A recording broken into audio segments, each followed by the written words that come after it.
जो पढ़ाया था क्लास 10th में, उसमें से कुछ ऐसे भी पॉइंट थे जो पॉइंट बच गए थे, और उन बचे हुए पॉइंटों को जो है आज हम बता रहे हैं। आज जो है यह चैप्टर लगभग समाप्त होने की कगार पर है, तो इसमें हम लोग को जो यह चैप्टर में जो पढ़ना है या जो पॉइंट्स जो हैं, यह पॉइंट्स है क्रांतियों का युग जो 1830 से 1848 तक चला, यानी 1830 टू 1848 तक जो है यह चला। और इसमें हम लोगों ने इसके पहले भी पढ़ा था और उसके बाद भी जो है हम लोग जो इस पॉइंट में क्रांतियों का युग के विषय में जो जानने जा रहे हैं, तो इसमें है जैसे जैसे रूढ़िवादी व्यवस्थाओं ने अपनी ताकत को मजबूत बनाने की कोशिश की, तो यूरोप के अनेक क्षेत्रों में उदारवाद और राष्ट्रवाद का क्रांति से जोड़ दिया गया। और इटली और जर्मनी में जो राज्य थे, जैसे ऑटोमन साम्राज्य के सूबे, आयरलैंड और पोलैंड, ऐसे ही कुछ क्षेत्र थे। इन क्रांतियों को नेतृत्व उदारवादी राष्ट्रवादियों ने किया था, जो शिक्षित मध्यम वर्ग से आते थे, और इनमें अधिकांशतः प्रोफेसर, स्कूली अध्यापक, क्लर्क और बिजनेस व्यवसाय में काम करने वाले वाणिज्य व्यापारी मध्यम वर्ग के लोग ही शामिल थे। 1830 की क्रांति के फलस्वरूप बुर्बो राजा जो था, जिन्हें 1815 ईस्वी के बाद हुई रूढ़िवादी प्रतिक्रिया के दौरान सत्ता पर जो अधिकार बहाल किया गया था, उन्हें अब क्रांतिकारियों ने सिरे से उखाड़ फेंका और उनके स्थान पर संवैधानिक राजतंत्र की स्थापना की गई। इसके बाद फ्रांस में सत्ता लुई फिलिप को सौंपी गई, और मेटरनिक ने एक बार यह टिप्पणी की थी कि जब फ्रांस छींकता है तो बाकी यूरोप की सर्दी जुकाम हो जाती है। यह बहुत बड़ा ही स्लोगन था। जुलाई में जो क्रांति बुरशेट में विद्रोह जो भड़का था, जिसके फलस्वरूप United Kingdom of the Netherlands से अलग हो गया था, एक घटना से जिसने पूरे यूरोप के शिक्षित अभिजात वर्ग में राष्ट्रीय भावनाओं का संचार किया, और वह था क्या? यूनान का स्वतंत्रता संग्राम, जो 15वीं शताब्दी में यूनान ऑटोमन साम्राज्य का एक भाग था, परंतु 19वीं शताब्दी में यूरोप में उठने वाले क्रांतिकारी राष्ट्रवाद ने यूनानियों को टर्की से आजाद होने के लिए उकसाया, और इस काज में यूरोप के ईसाई जगत के अनेक लोगों ने भी यूनानियों को साथ दिया था, और यूनानियों द्वारा स्वतंत्रता के लिए संघर्ष 1821 ईस्वी में शुरू हुआ, और कई स्थानों पर ईसाई लोगों का एक साथ बड़ी मात्रा में वध भी किया गया, मार दिया गया, जिससे सारा यूरोप कांप उठा। फिर क्या था? इंग्लैंड के फ्रांस और रूस ने आगे बढ़कर यूनान का साथ दिया। इसका क्या कारण था? संघर्ष चलता रहा, लड़ाई होती रही, और अंत में 1832 की कुस्तुनिया की संधि के अनुसार जो है टर्की को यूनान को स्वतंत्र करना पड़ा, उसको स्वतंत्रता दी गई। इस प्रकार यूनान को एक स्वतंत्र राष्ट्र के रूप में मान्यता प्राप्त हो गया। यह जो है हमारी 1830 की क्रांति की ही देन है। इसके बाद जो है बच्चों, यह टॉपिक तो समाप्त हुआ। हम दूसरे टॉपिक के विषय में बताने जा रहे हैं, जैसे रूमानी कल्पना और राष्ट्रीय भावना। यह जो है राष्ट्रवाद का विकास केवल युद्ध और क्षेत्रीय विस्तार से नहीं हुआ। राष्ट्र के विचार के निर्माण में संस्कृति ने एक अहम भूमिका निभाई। कला, काव्य, कहानी, किस्सा और संगीत ने राष्ट्रवादी भावनाओं को गढ़ने और व्यक्त करने में अपना भरपूर सहयोग दिया। रूमानीवाद सांस्कृतिक आंदोलन ने इस तथ्यों पर जोर दिया कि राष्ट्रवाद के साथ सांस्कृतिक आंदोलन का पक्षधर होना चाहिए। तर्क वितर्क और विज्ञान की महिमा का खंडन करके उसके स्थान पर सांस्कृतिक विचारधारा को महत्व देना चाहिए। सांस्कृतिक आंदोलन में भावनाओं, अंतर्दृष्टि और रहस्यवादी भावनाओं पर बल दिया जाना चाहिए।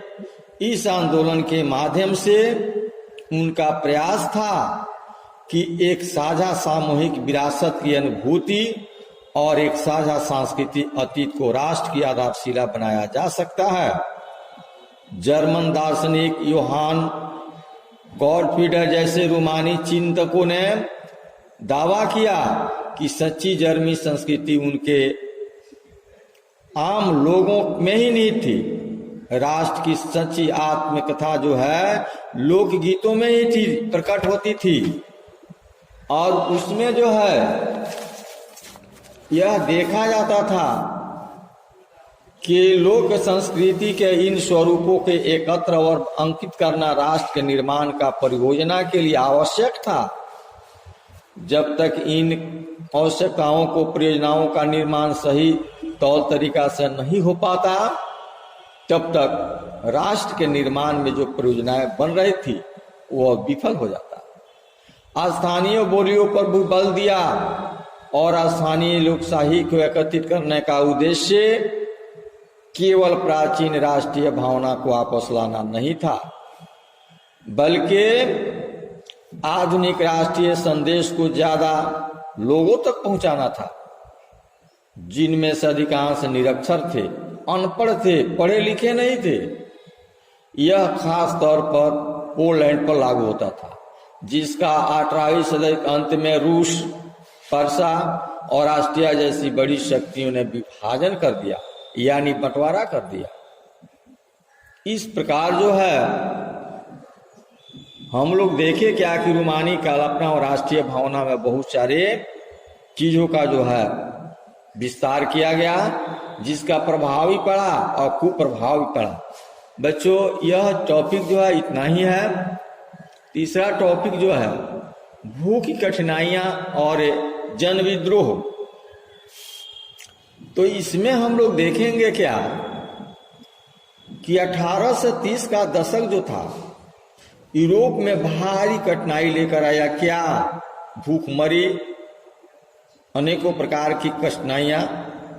और 19वीं सदी के प्रथम भाग में पूरे यूरोप में जनसंख्या में जो है जबरदस्त वृद्धि हुई, यानी 1830 के पहले यूरोप में जो है जिस मात्रा में जनसंख्या में होनी चाहिए नहीं था, लेकिन 1830 के बाद जो है जनसंख्या में काफी वृद्धि हुआ। ज्यादातर देशों में नौकरी ढूंढने वालों की संख्या बढ़कर रोजगार से अधिक हो गई और ग्रामीण क्षेत्र की अतिरिक्त आबादी शहर की बढ़ती गई, जिसमें भारी गरीब बस्तियों में रहने लगे। नगरों के लघु उत्पादकों को अक्सर इंग्लैंड से आयातित मशीन से बने सस्ते कपड़े से कहीं कंपटीशन का सामना करना पड़ रहा था। इंग्लैंड में औद्योगिकरण का असर जो है महाद्वीपों में सबसे ऊंचा था, चूंकि वहां पर उद्योग धंधा चलाए जा रहे थे। इंग्लैंड ने अपनी औद्योगिक विकास के कारण जो है शेष महाद्वीपों के सामने कठिन चुनौतियां उत्पन्न कर दी और महाद्वीप में तत्कालीन समय में कपड़ा निर्माण का कार्य जो है घरों तक सीमित था। जो इंग्लैंड की मशीनों से जो है बने कपड़े का जो है सामना करने में सक्षम नहीं था। इसके अतिरिक्त वहां का किसान जो थे या सामंत वर्ग के लोग, वहां के किसान सामंतों के शोषण के शिकार होने लगे, कारण कि उत्पादन में वृद्धि नहीं हो पा रहा था, जिसके कारण शेष यूरोप भूख और कठिनाइयों का शिकार होते जा रहे थे। 18 से 30 के दशक के बाद जो है मध्यम वर्ग की स्त्रियों और पुरुषों ने संवैधानिक सुधारों के साथ जो है राष्ट्रीय एकता पर जोर दिया और फ्रांस में 1848 की क्रांति हुई और वहां के शासक लुई फिलिप को अपनी गद्दी छोड़कर भागना पड़ा और वहां एक नए तंत्र की स्थापना की गई, नए गणतंत्र की स्थापना हुई। फ्रांस में होने वाली सफलता ने यूरोप के अन्य देशों की उदारवादियों को भी निरंकुशवाद और प्रतंत्रता के विरुद्ध जो है लोगों को संघर्ष करने के लिए भड़काया। फिर क्या था, इस जगह चाहे जर्मनी हो या इटली, पोलैंड और ऑस्ट्रिया हंगरी हो, लोगों ने राष्ट्र राज्यों की स्थापना जो प्रजातंत्र के नियमों पर आधारित थे, संविधान, समाचार पत्र की स्वतंत्रता, संघ बनाने की स्वतंत्रता के लिए संघर्ष करना लोगों ने शुरू कर दिया। जिसके बाद जो है वहां पर भी भूखमरी, कठिनाई का समाधान हो पाया। इसका हल जो है वहां के लोगों ने या वहां के जनता ने जो विद्रोह किया, जिसके परिणाम स्वरूप इन लोगों को मिला। बच्चों, यह भी जो है टॉपिक समाप्त है।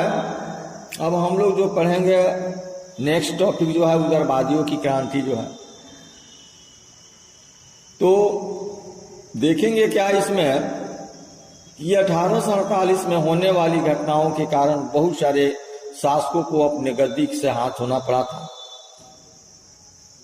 और इन घटनाओं में गरीबी, बेरोजगारी, भूखमरी प्रमुख थी।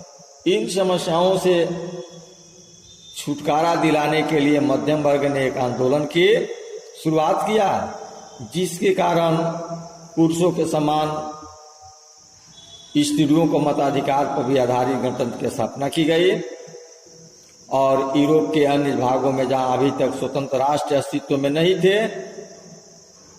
वहां पर जो है स्वतंत्र राष्ट्र की स्थापना की गई, जैसे Germany, Italy, Poland, Austria Hungary इत्यादि। तो इस प्रकार इस सभी वर्ग के लोगों के लिए जो है उदारवादियों ने जो है संघर्ष किया और संघर्ष करने के बाद या क्रांति करने के बाद वहां के लोगों का अपना अधिकार या हक दिलाया। बस बच्चों, यह चैप्टर जो है समाप्त हुआ। फिर जो है दूसरे चैप्टर के लिए जो है अगले दिन जो है पढ़ाई की जाएगी। तब तक के लिए धन्यवाद। इसमें जो है कुछ प्रश्न भी हैं, जो प्रश्न को बना करके लाना है।